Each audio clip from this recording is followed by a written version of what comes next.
Buenos días.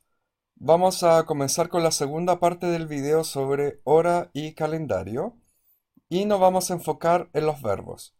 Si tienen alguna duda sobre esta explicación, pueden ir a la clase 2, en donde hablamos exclusivamente de los verbos.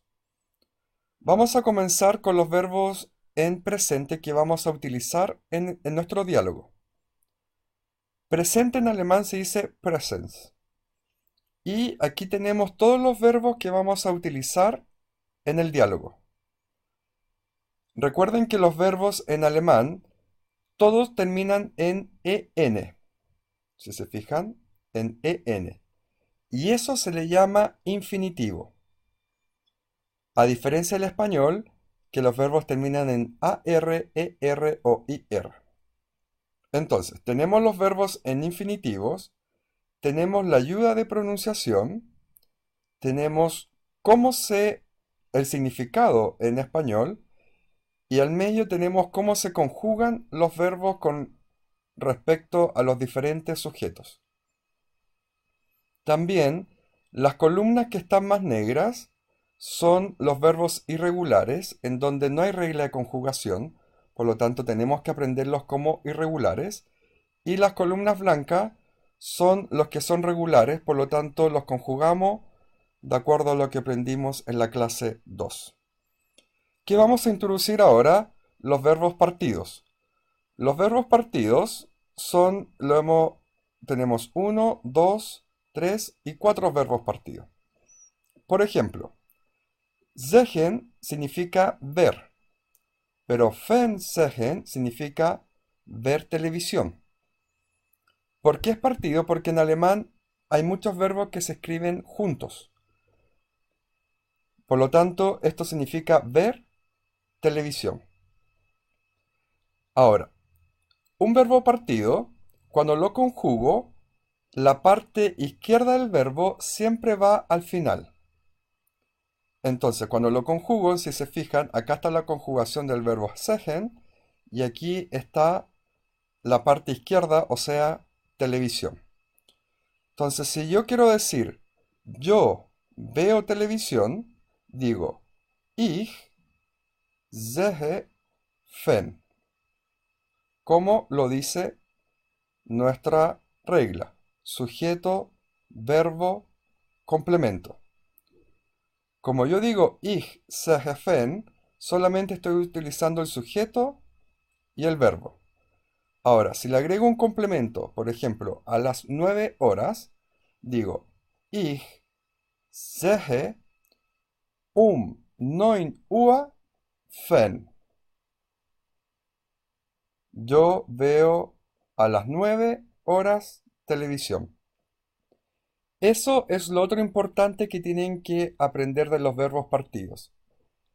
Primero, lo que está a la izquierda del verbo va al final. Y eso va al final de nuestra oración. Entonces, para un verbo normal es sujeto, verbo, complemento, pero para un verbo partido es sujeto, verbo, complemento y termino con lo que está a la izquierda del verbo. No así con los verbos normales. Por ejemplo, desayunar, que es frühstücken, ich frühstücke. Yo desayuno. Si quiero decir yo desayuno a las 9, ich frühstücke 9 Uhr. Y se acaba mi oración, porque no es partido. ¿Ok? Vamos con los verbos en futuro. Dijimos que el futuro es el sujeto, el verbo modal, el complemento y el verbo infinitivo. El verbo modal para el futuro siempre es werden. Y aquí está cómo se conjuga con los distintos sujetos. Ahora, ocupemos el mismo ejemplo. Si yo quiero decir yo desayunaré, digo ich werde frühstücken. Ahora, si quiero decir yo veré televisión, cambia la situación porque es ich werde wenn sehen. aquí no tengo que partir el verbo. Los verbos partidos solo funcionan para el presente. ¿Por qué? Porque aquí tengo mi verbo en infinitivo. Vamos con el pasado. En el pasado dijimos que para formar una frase usamos el sujeto, el verbo modal, el complemento y el verbo en perfecto. Como verbo modal en pasado teníamos dos, sein y haben. Ahora, ¿cuándo ocupamos sein y cuándo ocupamos haben? Utilizamos sein con verbos que involucran cambio de posición con el cuerpo humano.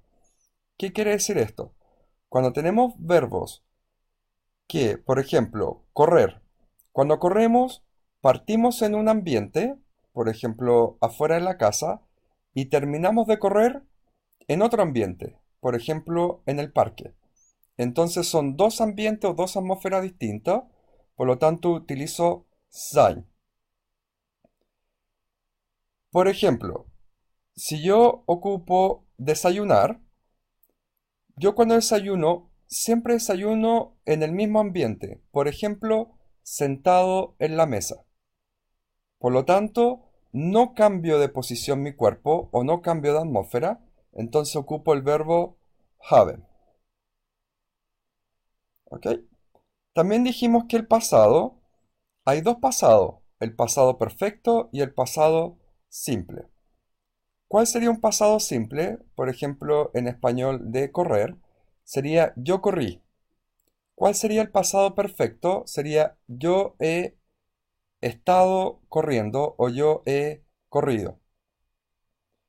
En alemán, los nativos hablan casi siempre en pasado perfecto. Por lo tanto, eso es el pasado que vamos a aprender. Ahora, el verbo perfecto tenemos aufgestanden, que es levantarse, o ins Bett gegangen, que es ir a la cama. Y tenemos los otros verbos en perfecto, gefrühstückt, gearbeitet, gekocht, eingekauft, aufgeräumt, Ferngesehen, Music gehört. Bien. Y hemos introducido, como siempre, el pasado simple de ser o estar y el pasado simple de tener, que es wagen y hatten. Y aquí está cómo se conjuga con los distintos sujetos. También dijimos en la clase de verbo que estos dos verbos siempre, bueno, no siempre, pero generalmente, en la mayoría de los casos, lo vamos a utilizar en su pasado simple. El resto de los verbos, pasado perfecto, pero ser o estar o tener en su forma simple. Y lo último que nos falta para poder entender completamente el diálogo, recuerden que nuestro diálogo está hecho solamente con palabras que van a encontrar acá. Así que, si aprenden estas palabras y escuchan el diálogo por 7 días, van a poder introducir rápidamente todas las palabras, porque la van a escuchar por lo menos unas 10 veces en el diálogo. Y aquí tenemos el vocabulario de palabras. Tenemos luego, que se dice dan. Recuerden que la negrita es como se escribe en alemán y abajo es la ayuda de pronunciación. Entonces, por ejemplo, normalmente es normalerweise, das Essen, que es comida. Aquí hay una excepción, que Essen también significa comer. Pero cuando le pongo das, que es el artículo, que lo vamos a ver más adelante, significa comida. Das Haus, casa, almuerzo, desayuno, cena. Aquí, por ejemplo, desayuno es Frühstück, pero como verbo es Frühstücken. Entonces, una cosa es desayuno y la otra es desayunar. Cena, almuerzo. Si se fijan, dijimos que essen era comer o comida. Y Mittag dijimos que era mediodía. Entonces, la comida del mediodía, almuerzo. Y Abend es tarde. Entonces, la comida de la tarde, cena. Y así con las otras palabras. Así que recuerden que lo importante de esto es aprenderlo o aprender lo máximo posible para poder entender el diálogo. Y el diálogo es sumamente importante que lo escuchemos varias veces al día, lo más que podamos, por el mayor tiempo posible, porque vamos a introducir inconscientemente en la mente a través de la repetición del diálogo. Así que tengan éxito con esto y que tengan mucho más éxito con el diálogo. Nos vemos.